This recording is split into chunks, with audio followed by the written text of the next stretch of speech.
heavy rain tonight in the city of Tracy, California. And in the growing city is a white house with brown trimming that is surrounded by beautiful gardens of various flowers and trimmed animal-shaped bushes of cats. The Nunes family has grown over the many years living there. Tonight is like any other weeknight, with all 4 family members home, and each enjoying their personal time before 9 p.m., which is their time to get ready for bed. This has been a family rule for at least 4 years now. The father, Jim, is a 54-year-old Mexican-American with short, dark, curly hair and light brown eyes. Unfortunately, this night he finds it necessary to sleep alone because he was recently injured in an auto accident that terrorized him more than he wants to admit. Melissa was not too happy about Jim wanting to sleep alone, but understood. Melissa is a 42-year-old who has a very kind and forgiving soul that the family loves and adores. She is white with long blonde hair that looks amazing with her light blue eyes, which are now closed because she's already asleep in the main room. Melissa's a hard-working, caring mother that unfortunately works 12+ hours a day at a local restaurant to help keep their family comfortable in life. She wishes more time with her kids, but she needs to work and can only hope they understand. The son, Romero, is a 15-year-old strong yet very skinny boy, already 6 feet tall, and looks like a lighter version of his dad with certain hints of his mom, such as blonde streaks blending in his brownish hair, skin with a slight lighter tone than his dad, and a hint of blue in his light brown eyes.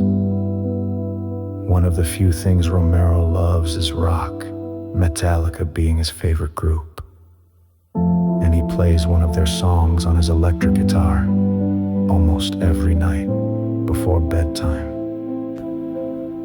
The family learned to be patient so Romero could enjoy what he loves, and no matter how irritating Jim became, he learned to accept because he loved his son so much. Next to Romero's room is the sister Anita, and she loved it when he played on his electric guitar, for good reason.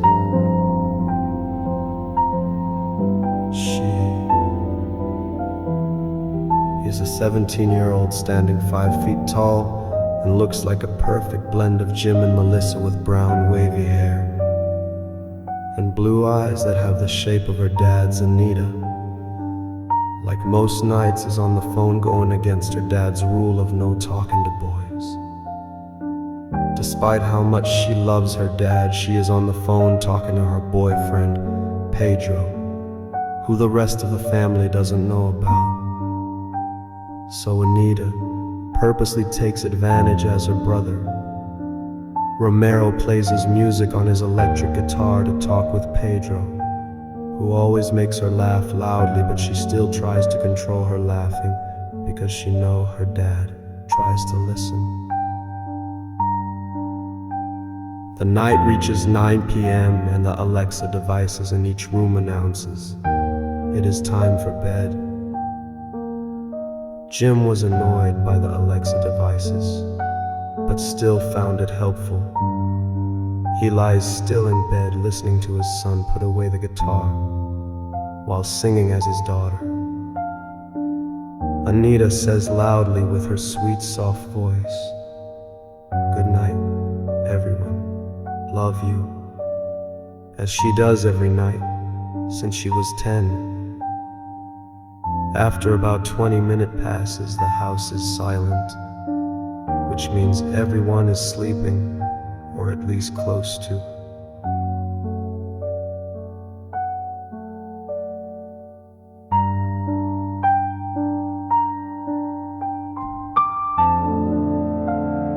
More time passes and Jim feels like hours went by, yet he is not feeling sleepy. Jim asks Alexa with hesitation, "What time is it?" Alexa, with that annoying voice, responds, "It's 9:34 p.m. Not surprising, it continued and asked, "Would you like to play Amazon Music?" Jim, As he is lying on his back, raised his right hand and flipped off the Alexa device. Then with a low voice of annoyance, said, "Alexa off." Alexa replied, "Here's a station you might like." Jim closed his eyes, sighing with greater annoyance, saying to himself, "My God, why does it do that?" He sat up in the bed and quickly spoke louder before any music played. "Alexa, cancel." Alexa finally went to sleep mode.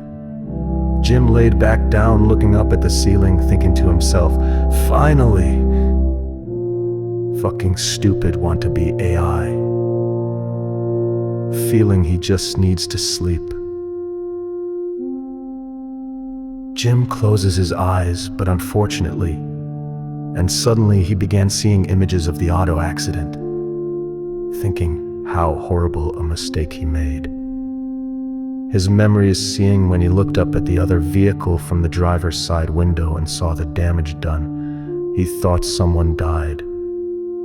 Despite knowing now no one died, it still terrifies him. "I still could have killed someone," Jim whispered. Then he slips back to a moment just before that. Still hard for him to accept, but he knew it was real. Death was close because he saw himself looking down from above his head as if his soul was departing. Once he thought it impossible, but now he knows it is a terrorizing, unwanted possibility to him. Jim, not just wanting all this to go away, breathed in deeply as he turned onto his right side, adjusting his pillow. Then breathed in deeply again, hoping he will get through this for his family. Why did God not want me? No forgiveness will be given to me, he is thinking. Then Jim says to himself faintly, "I could literally see the top of my head." Then continued speaking slightly louder with certainty. "I saw the top of my head. I know I did." Jim, in a darkly state mind, knew deep inside his soul was meant to leave his body, but it did not, and he lived. Why did I live? Why did my soul not finish leaving my body? He questioned in his already disturbed mind. Jim dreadfully knew soon his death was still coming. And right at this moment he hears a male's voice that seemed to be everywhere at once, and felt like a significant presence spiritually, whispering to him, "Enter, Jim." It was a whisper, but it gave a very disturbing feeling to Jim's inner self. But oddly, the voice is familiar, as if he heard and knew the voice. But it is still horrifying and sounded as if something is going to happen, something that can't be undone. Jim, overwhelmed with fear and confusion, felt his entire body beginning to pulse heavily in tune with his heart. Then his emotions took control and he shouted, "Enter what? Motherfucker, who's talking? Fuck you!" Attempting to make whoever is this unseen. Whispering voice gets scared by showing he is willing to fight. Suddenly he thought about someone possibly being in his house, but Jim knows there isn't, that this is something more. Something beyond. He also knows the alarms and cameras would have activated. However, Jim, like some humans, have that natural ability to sense when something is not of our reality. At this point, Jim wishes he was having a nightmare, but knew that isn't true. Then Jim, speaking softly in desperation, hoping it all stopped and went away, began praying with absolute truth, but some doubt if God is listening. Father, I beg you to just punish me and keep whatever evil is present away from my family. Protect my family. Amen.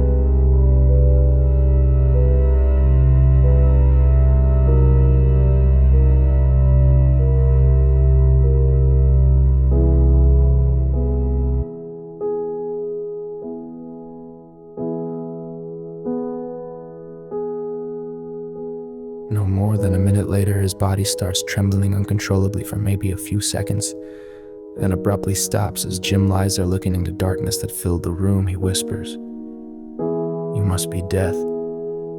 As he continues to say more, an intense growing static of pain struck between his chest and back. This made tonight even more horrifying, thinking he might have another heart attack like he did 5 weeks ago. According to a doctor, after the auto accident he was involved in that day, his heart rate was fast and blood pressure was too high. Soon after, it led to his heart attack. Luckily, he was in a hospital. Now at this moment, his heart starts pounding harder and body along with it.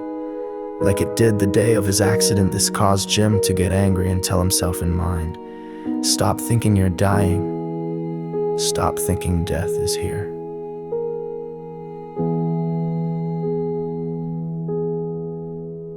Still lying in bed, not wanting to move, praying his heart stops pounding so hard and that familiar voice not return, Jim feels enveloped by this insane collision of pain, the voice of death and fear for his family. He could not help but say to himself, sounding defeated, "Maybe it is my time, damn it, stop." Immediately realizing he spoke in a shaky voice which made him realize fear is drowning him and death may feed off that fear. Jim again got angry with himself for being so fearful of this whispering voice, no matter if it is death or not. Still, the fear was growing within rapidly. Like the flowers he grows, Jim took a deep breath that fell short, yelling at the whispering voice with the question, "Are you fucking death? Am I dying?" He waited for something but got no answer or any response at all. Jim balled his hands into fists and slammed both hard as he could against his bed in frustration, screaming louder in a harsh, angry voice, "I will not answer any fucking thing, not a damn fucking thing. I will do nothing you fucking want. I do not fucking fear you." Jim is completely consumed by fear. At this point, Jim started to break into tears, then again, quietly praying, "In the name of Jesus, leave my..." He could not finish his speaking because suddenly he started choking on his own saliva, then quickly sat up, coughing uncontrollably on what seemed to be an unbelievable amount of saliva coming up his throat, out of his mouth. But he realizes, after looking at his hand, it is blood.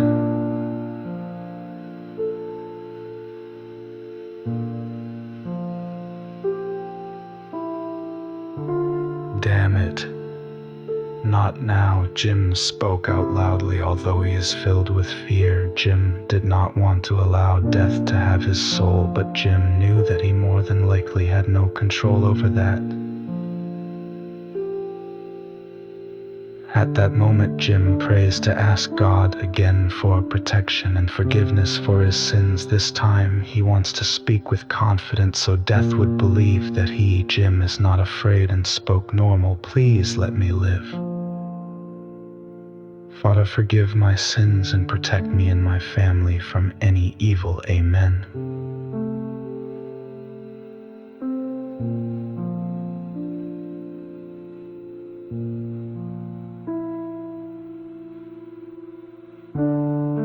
After that prayer and 10 minutes pass, the whispering voice is silent. Maybe death is watching Jim fall apart in fear with joy. Suddenly, a burst of frigid air covered him completely, insanely quick. Then the whispering voice speaks strongly, telling Jim, "Enter the door in front of you and come to me."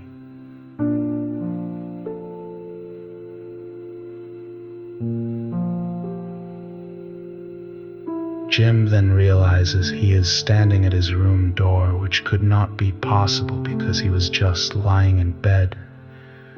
He looked down, feeling loss of hope rooted in his mixture of confusion and fear. He cannot remember getting out of bed.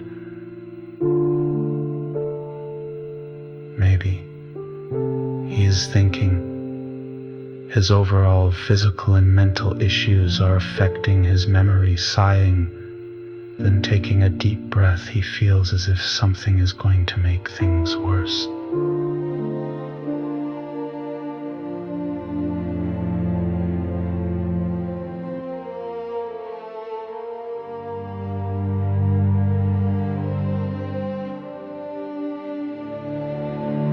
Then, as quick as the frigid air came, it is gone, slowly being replaced by warm air.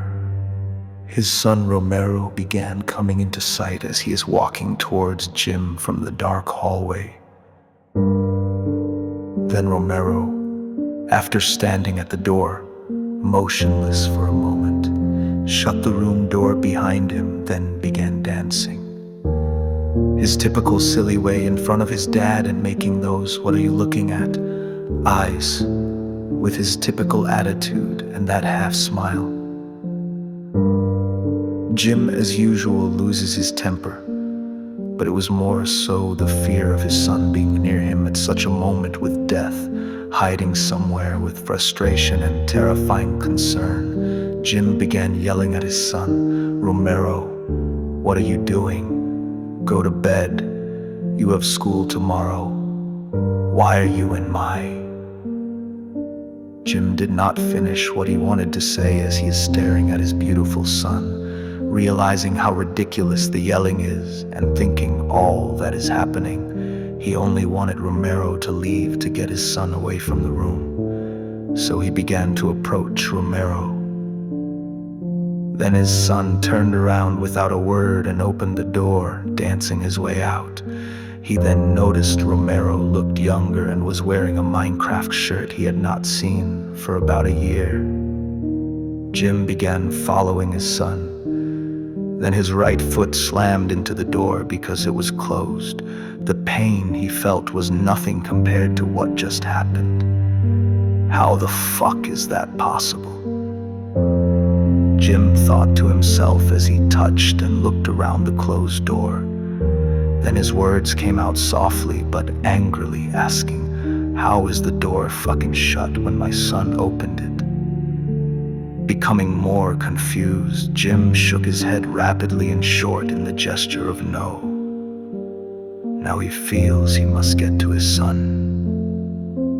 He opens the door expecting Romero to be there, unbelievably becoming more terrified as he sees Romero is not there.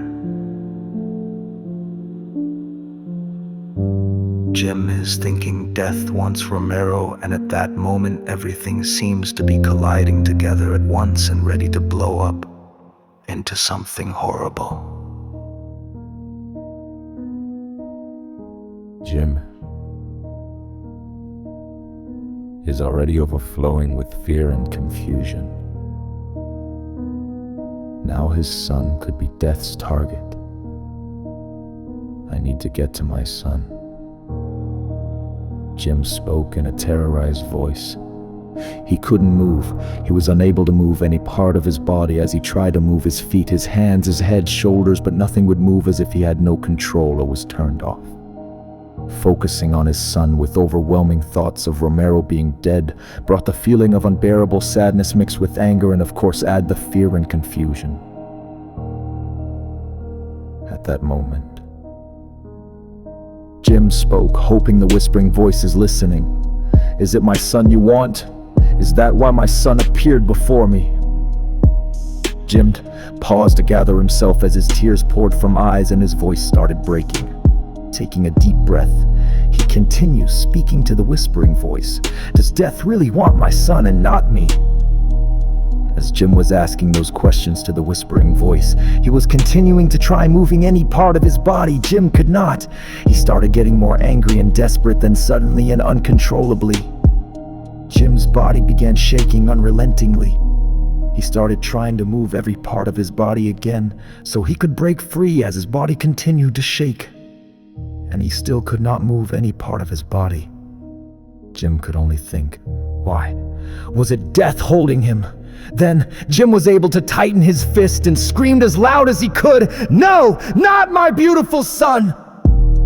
Finally, Jim is able to take a step forward and the shaking stopped at the same time as he continued quickly to Romero's room. As he opened the door, Jim found his son, Romero, sleeping in different clothing. There is no Minecraft shirt and he didn't look like that younger version of Romero Jim just seen. What the fuck? Jim thought to himself, what the fuck is going on? Staring at his son for a short time, as he prayed to God in his normal voice, Jim says in prayer, "Lord, not my son. Protect my son and all my family." Jim went back to his room, walking to the dresser to look and to the mirror at himself, wondering if he lived life good or not. Then he turned around and started to pray again. "Please, Lord, not yet. I want to see my son at least turn 18 and him to live a full life. I am willing to give my life for Romero to live that full life. Amen." Jim, feeling very frightened because he felt his death or Romero's maybe soon, closed his eyes, taking a deep breath. Now he sees a circulating light coming towards him slowly. Jim opens his eyes and his daughter, Anita, and her friends are standing in front of him as if they were actually in the room with him. They were jumping up and down, laughing and talking to each other. "I am seeing the past," Jim thought, because he recognizes her friends and the fact that they all look younger. This is what happened with his son a moment ago. This time Jim, although already experiencing what he has, did not expect this. When his daughter looks at him asking, "Are you okay, Dad?" Jim did not know how to respond to a past of what was. After a moment of debating within himself whether any of this is possibly real but strange, or just death passing life before me, should I talk to Anita or not? Then he asked Anita, "How can you see me if you are only a memory or a fragment of the past being shown to me as punishment before I die?" Anita responded, sounding upset, "Why are you saying that, Dad?" Jim, despite believing it wasn't really her, but more like a recording of life before him, somehow spoke nicely out of love and said to his daughter, "I love you, Anita, and always will, because you are my amazing daughter. I know this probably is just my past playing before me because my death is near." Stop! No! Don't say that, Dad! Anita screams at Jim. Then he got a freezing pain down his spine. Hear him behind him. "Sweetheart, are you coming to bed?" Jim quickly turned around and there was his wife, Melissa, lying in the bed. Jim reacted saying, "What?" which is the only word that he could speak at the moment, staring at her. Jim did not know what else to say because she was in the other room sleeping, and he would have seen her come in. Melissa kept smiling, staring at Jim, who was frozen because of the strange pain that suddenly occurred and was trying to figure out, how did he not see her coming? Then Jim asked sweetly, "Babe, when did you come in?" He paused, then continued saying, "I didn't see you come in." His daughter came to mind, then he turned back towards his daughter to ask if she saw her mom come in. But Anita wasn't there anymore and her friends were gone too. Jim, out of haste, because he knew what he may see, turned back to his wife, but he was wrong. Melissa was there still. He quickly approached her, stopping at the side of the bed, looking down at her as she is still laying on her left side with her head raised up and still smiling, looking at him. She reached out with her beautiful, soft, and clean right hand with perfectly painted nails, which Jim always loved. Melissa told him as he held her hand, "I will always be your wife, even in death, because I love you so much." Jim begins to think that death is playing with his mind, and then he hears behind him a soft, kind voice, "I love you too, Dad." Jim didn't want to turn. He knew and felt that if this was death fucking with him and his daughter will not be there. But he had to turn, because she is his daughter. He turns towards Anita, and when he did, it was as he feared, and no surprise she wasn't there. After a few seconds, he turned back towards his wife, who also is gone. Jim now feels empty and lost, and speaks softly, staring into an empty area where Melissa was, saying death is fear.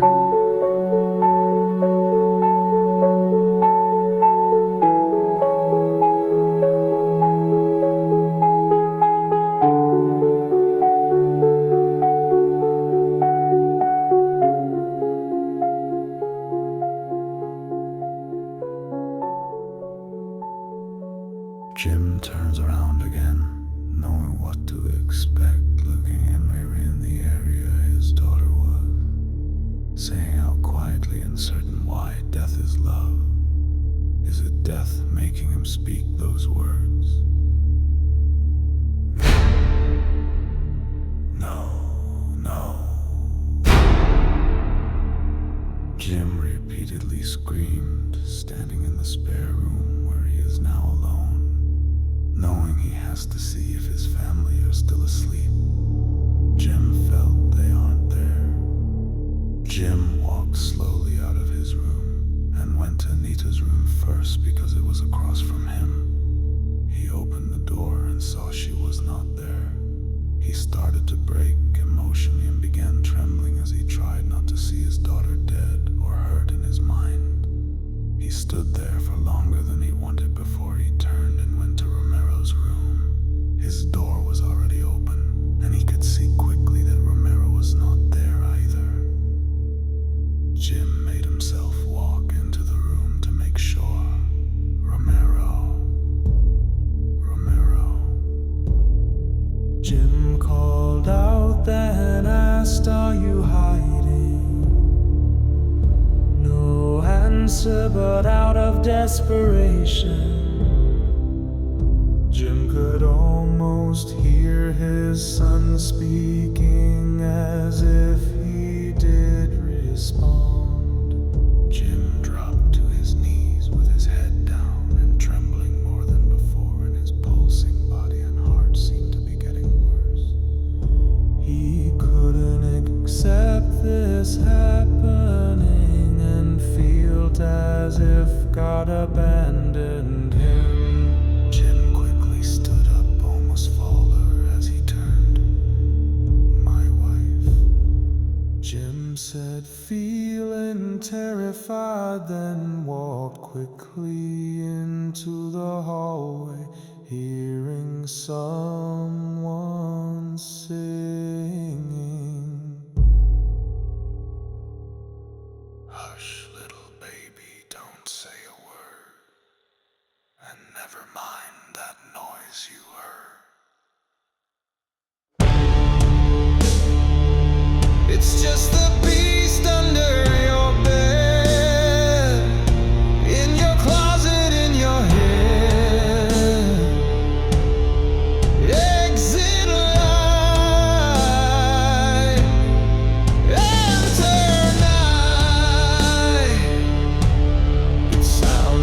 Romero coming from the main bedroom where his wife Melissa should be sleeping. Jim runs to the main bedroom, and as he feared, Melissa is not there.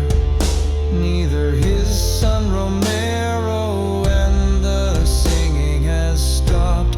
The singing starts again, and Jim realizes it's coming from the open window across the room. Hush, little baby, don't say a word, and never mind that noise you heard. It's just the beast under your bed, in your closet, in your head. Exit light,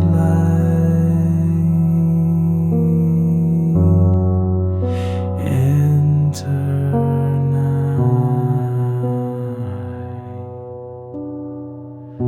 Jim ran to the window, and as he looked down at his son digging in the ground with a shovel, shuddering with disbelief within his soul, Jim's mind attempted to make sense of what else he is looking at. Both his daughter and wife are lying on the grass next to where his son is digging.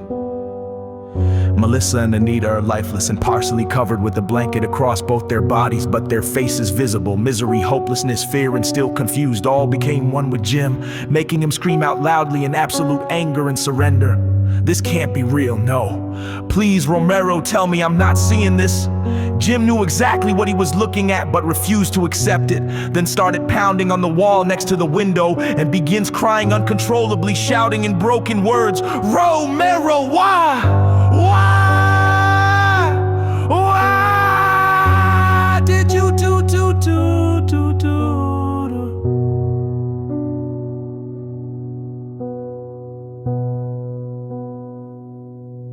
Romero looks up with a smile that anyone could see was evil, saying nothing at first. Then he turned around, walking up to his sisters and mom's bodies lying on the grass. Romero then squatted near the top of his mother's head, still smiling as he looks up at his dad and says angrily, "I told you, Dad, to enter." Romero pauses, then continues yelling, "I needed you to stop me before it got worse, but you are more concerned about you, so here you go." Jim is now completely consumed in darkness and stops crying. He quickly ran out of the room to the backyard where his son is, who is now sitting in a chair with his legs crossed and still having that evil smile. "Why, Romero," Jim yelled as he approached his son, "why would you do this to your mom and sister?" Romero stood up and replied, "I asked you to enter the hallway where I was standing with a knife before killing them." Jim found himself motionless, with flashes of memories when everything was family. Looking down for a few seconds, not wanting to look towards Melissa and Anita, he forced himself to look up at Romero, but had no more words than Romero, which seemed like a sick joke, asked his dad calmly, "Kill me, Dad?" as he is walking up to Jim, who is 5 feet away. Romero slowly walked a few inches from his dad's face, still smiling, then pulled out a gun from behind his pants, handing it to his dad. Jim didn't even seem fazed by this, because he's staring at his wife and daughter lying there without life, taken by his son. He slowly took the gun, staring at Romero with red, now tearless eyes, looking down at his wife and daughter. Jim holds the gun downward with his finger at the trigger as he heard footsteps behind him. And then there was deep, heavy laughing along with a slow clapping, which seems to be done on purpose.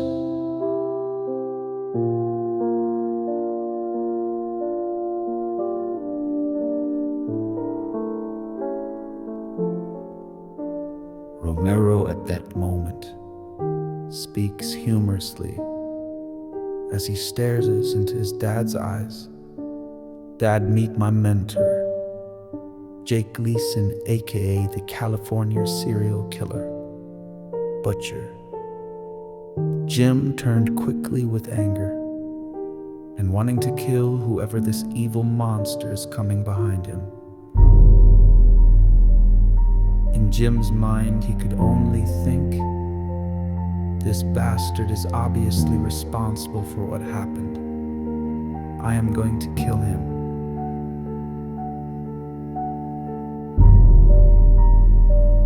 Now facing this man he has never seen, Jim slowly raises the gun, aiming it at the stranger's chest, and started to squeeze the trigger. Romero quickly starts reaching out, sounding desperate and shocked. Dad, you can't shoot him. Romero moved closer to his dad, placing his hands on Jim's right shoulder with the intention to take back the gun. Romero calmly tells Jim, Dad, he's my friend and my love. Jim, still holding the gun at Jake, starts moving his head as if he were trying to crack his neck in disgust of his son. Then looked down, saying in a low, heavy breathing voice, You're 15 years old, and he is a fucking old man. Still disgusted along with his disbelief.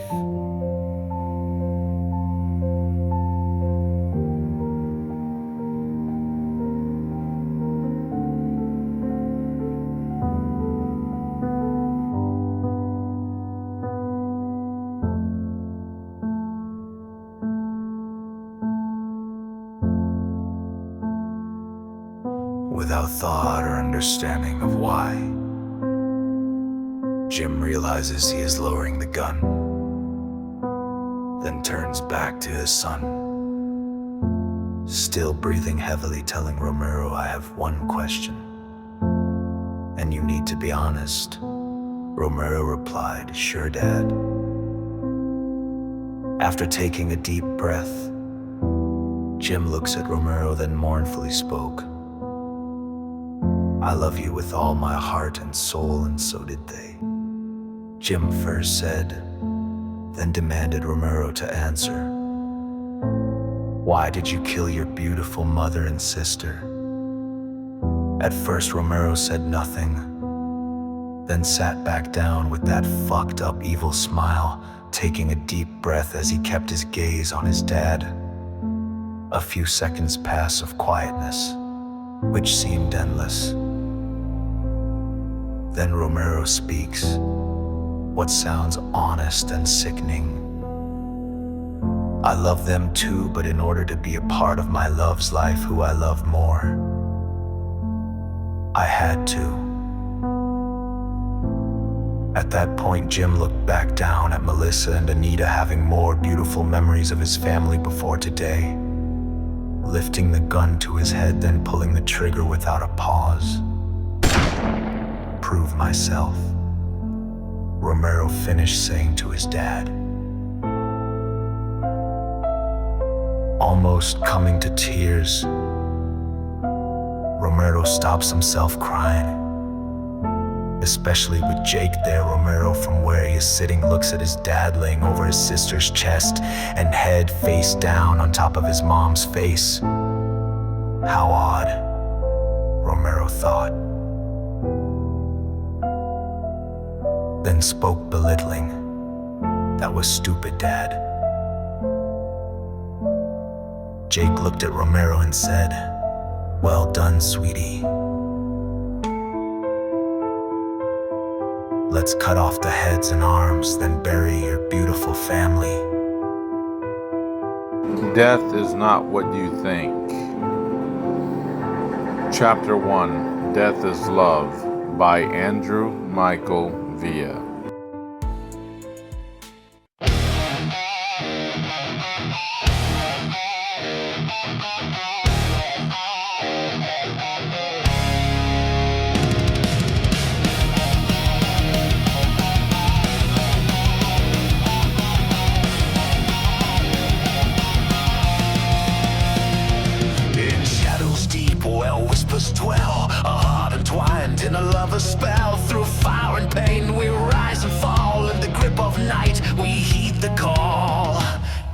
is love.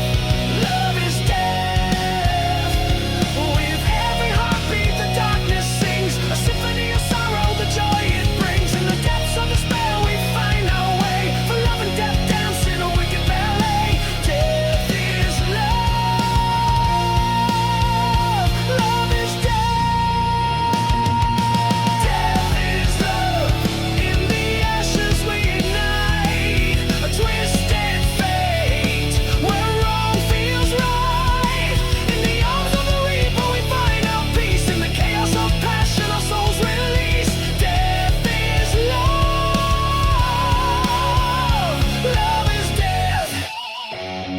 With every kiss a dagger's bite, a beautiful curse in the dead of